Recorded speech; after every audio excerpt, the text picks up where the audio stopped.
We have an opportunity today to learn about some new technology in compression. This has to do with the evolution of MPEG. We have MPEG-2, MPEG-4 now coming along, HEVC.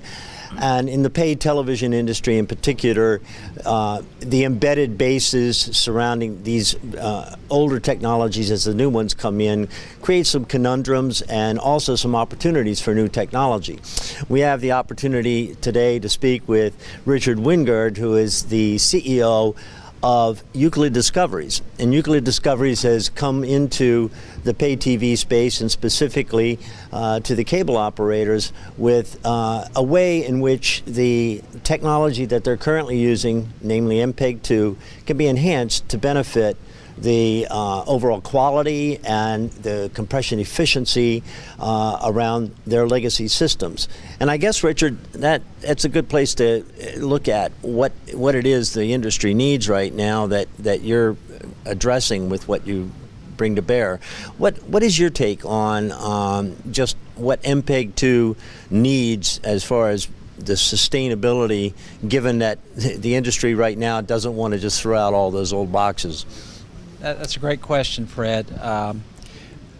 We've been around for a few years and obviously have technology that's available for any of the MPEG technologies out there today, MPEG-2, 264, HEVC, and actually the future of video in the cloud. But in reality, when we started talking to end users like the cable operators, we were, I think, really impressed with their need for technology today to enhance their ability to continue to keep the installed base of MPEG-2 as they migrate to H.264. So we decided to spend the time and the resource to help them do that. And we decided in the process that the best thing we could do is do what we do well. And what we do very well is really a software acceleration that would go along with the very successful hardware acceleration that the encoding companies have done over the past few years. And this software acceleration is applicable to very high motion, high definition videos, and those are the ones that cable operators, as other videos, are very important for them to get to the set-top boxes. So we worked very hard recently. We've been at Cable Labs, and we had to learn how to be compliant to a set-top box so that we could actually have our software acceleration module play in a set-top box. And we're learning about the industry, but what we think we have is we have a software acceleration software module that will help these encoding companies continue to provide value to the MPEG-2 stream as they move to H.264 and then eventually HEVC. And because our technology is robust and fits in any one of these video formats, we would also be helpful as they migrate to 264 and as they migrate to HEVC. So what I'm hearing you saying is that you've come into this industry with a set of technologies that are designed to accelerate, as you put it, through software, the performance of the standard-based codecs out there. And so you're looking at this industry and you're saying, where can we be helpful? Where can we so start? you're not coming in and saying, hey, we've got a brand new encoding technology. No. We're gonna compete with the established players because we have a better mousetrap. You're saying we can do something through software to make all that stuff perform better? That is correct. We've done some very, I think, valid testing. We use the same testing metrics that HEVC uses on our videos, and because we're not an encoding company, we use FFmpeg, which is a reference encoder, as a benchmark on how well we do. And for those types of videos we talked about, which are high motion, high definition, we've got a solid 10 to 30% bandwidth reduction, which could also be an increase in quality depending upon the cable operator. I've had some cable operators talk to me and say, gosh, really, I'm not interested so much in reducing bandwidth, but I want to improve the quality of the experience for my end users. We have other cable operators that aren't that have the good quality, but now they're trying to maximize the QAMs and how they distribute the video out to the Okay, to the well, market. you just threw that 10 to 30% out there so casually, and that's sort of a shocking number to listen to at this moment in time, because I mean, MPEG-2 has been, people have been grinding away on MPEG-2 for decades now. Right, and, right. And so here you are at this late stage, coming in and saying, and I hear you saying it's compatible with the decoders in the existing set-tops, and it's totally compatible with the standard. You're saying, oh, with our software, you can get another 10 to 30% of bandwidth efficiency out of this technology? Exactly. Based on our very thorough testing with FFmpeg, which is a very capable reference encoder, we were advised by people in the cable industry to use that as a reference point. And so with the cable operators, you're exactly right. That 10 to 30% is a big number for them, and it's measured so that we're not like taking. One of the parts in the compression world is you have to make sure that when you have a benefit somewhere, you don't have a liability somewhere else. So when I tell you we have 10 to 30%, I'm talking about testing in the video where the number that comes out is a BD rate testing metric, and basically it takes the average of the whole video. So there are technologies historically that have been pre-processing where for some videos you might get 10 to 30% benefit, in other videos you would have 10 to 30% loss. And the neat thing about what we do by being compliant to the MPEG standard is that we're never any worse than MPEG-2, or if we would be part of H.264. And that's the beauty of it. So we're not telling an encoding partner that they have to throw everything they've done out, bring in all new kinds of hardware. What we're telling them is we have a very capable software module that they can license in terms of an SDK that will help them get this percentage improvement for high motion, high def videos. I want to back up a second, Sure. Because a large share of our audience doesn't have any idea what FFmpeg is. And to your point, obviously FFmpeg is a open, available coding set of algorithms and reference libraries that you can go in and build your own, so to speak, and it's designed to be as good as it possibly can be using open sources. That said, it's immaterial with respect to what you're also saying as to the benefits you bring. It doesn't matter whether it's an FFmpeg or it's a branded model. You're saying that 10 to 30 is going to apply no matter what that system is that it's going into. Right. We have science to back the talk, and the science is that we model differently. We model macro blocks in video differently, and that's actually the future of our technology is features and objects in the video. But as many video experts would tell me very quickly, that rigid modeling is something very hard to take advantage of, in particular when you're in a compliant ecosystem like we are today. So we backed off on that, and we just are smarter modeling. So we use those features and objects, which is salient information in the video, to help us figure out where those macro blocks are moving. And that extends basically the predictive part of encoding, which is one of the significant parts of any encoding system. So the better you predict motion, movement, and whatever, the better you're going to encode. Okay, you just said something that I think is significant, because now we're getting into the technical weeds a bit here, and that is the salient. So what you're saying is you're not just looking at a frame as a reference for everything in the frame and then doing a total search across future frames as to which macro blocks are affected by movement within that frame.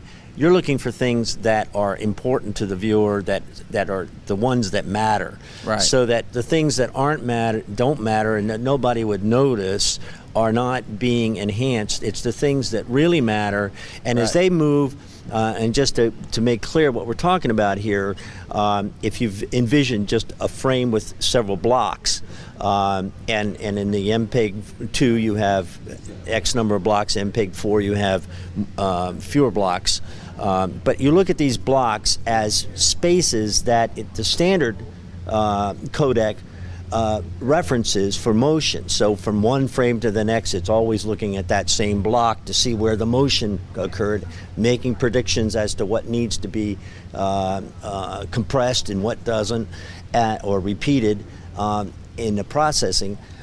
And you're saying, okay, we're looking at all of these blocks, and then as we go forward, any block here where that particular reference has impact is going to be handled without forcing it into those specific blocks. Right. And if it moves around, so be it. We're going to compress that, but we're going to focus on those salient features that matter. Right. And those are the ones that we're going to make sure are really well encoded. So in fast motion sports, horse racing, even high action movies, right, you're gonna be able to find those things and make sure that they're coming through at a higher level of clarity.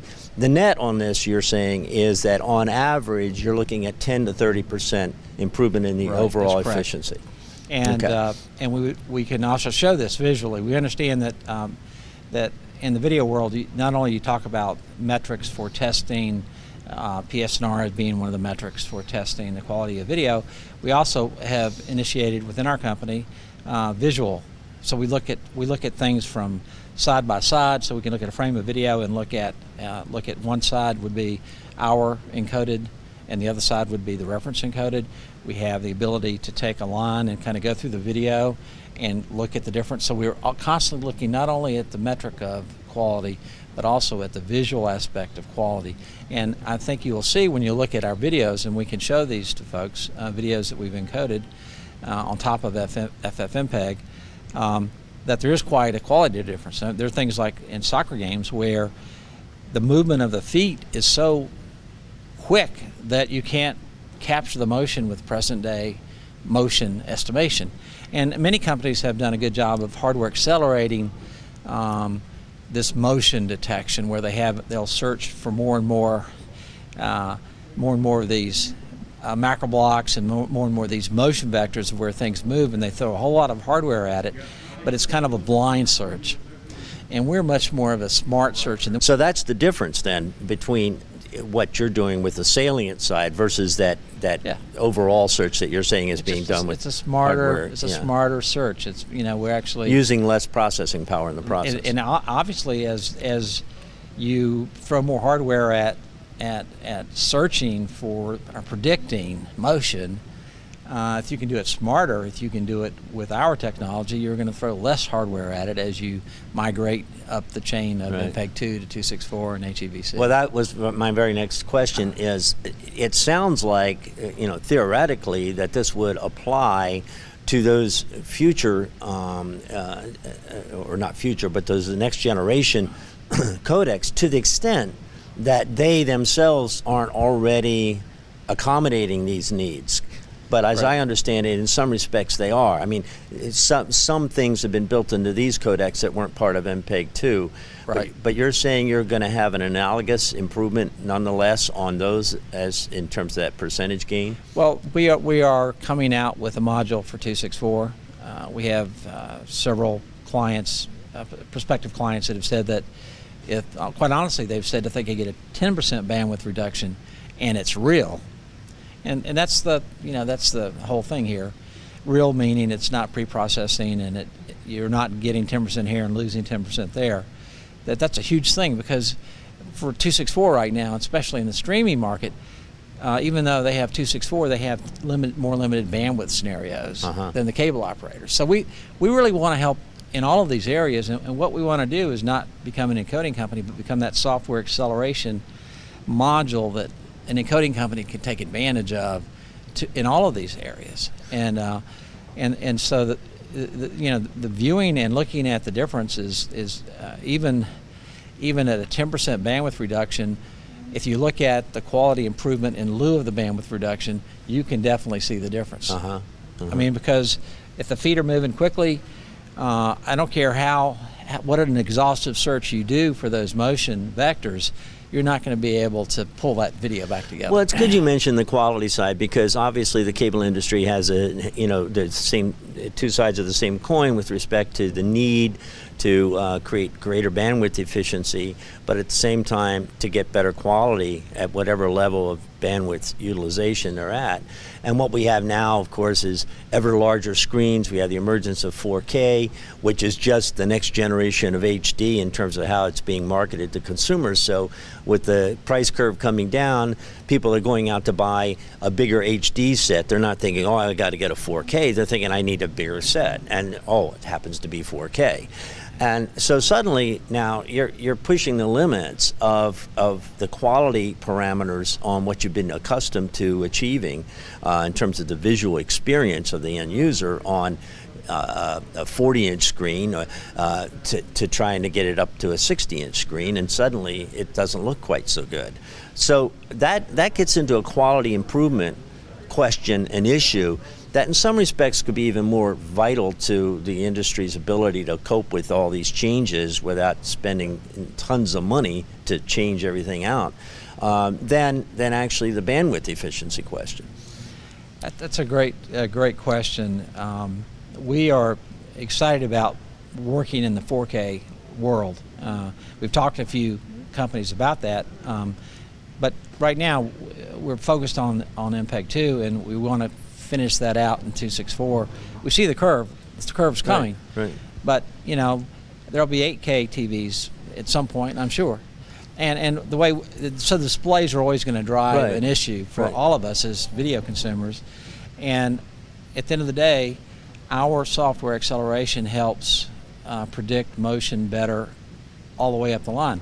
So as you said, if you put more hardware to handle this exhaustive search for the motion, we could come in as a smarter search for that motion, give you back some of the processing power that you're taking away from the other aspects of HEVC, which aren't insignificant, and help your TV run a little quiet. Maybe your TV would actually run more quiet if with these sort of technologies. If you do anything smarter, everything else is going to work better. Yeah. Well, and to the point of the 4K and the larger screens and everything else, we're talking about that happening in an MPEG-2 world. Forget about MPEG-4. It's happening in an MPEG-2 world. So again, that quality issue gets ever more critical as the longer you hang on to that MPEG-2 stream as your blood stream for getting that pay TV service out there to the mass market. Well, there are quite a few MPEG-2 boxes, as we've been told by many cable operators, and we've been told that they plan and expect to keep those MPEG-2 boxes functioning for years. Yeah. That doesn't mean they're not going to migrate to 264, because they are. But they as a business have to kind of like figure that strategy out. It's got to be a rational strategy, cost-effective and migration, not a forklift, blow it all out kind of thing. Blow it all out, and so the encoding companies that have done such a wonderful job in migration, we are another way they can extend that. So they did hardware acceleration. Now they can do what I would call software acceleration, where they can use very effective, very smart software, years of work that we spent to get here to provide this kind of a benefit. And now they can take advantage of that and the research and development that we poured into this to get the software module where it would work in compliant encoding, decoding systems. Well, Richard, it'll be very interesting to see how all of this resonates with the cable industry. Certainly to the extent that what you're saying can be done, the industry could stand to benefit from anything that's going to get more life out of MPEG-2, and also as they put that MPEG-4 out there, extend that life as well. Exactly. Well, thank you very much. Thank you. Thank you, Fred.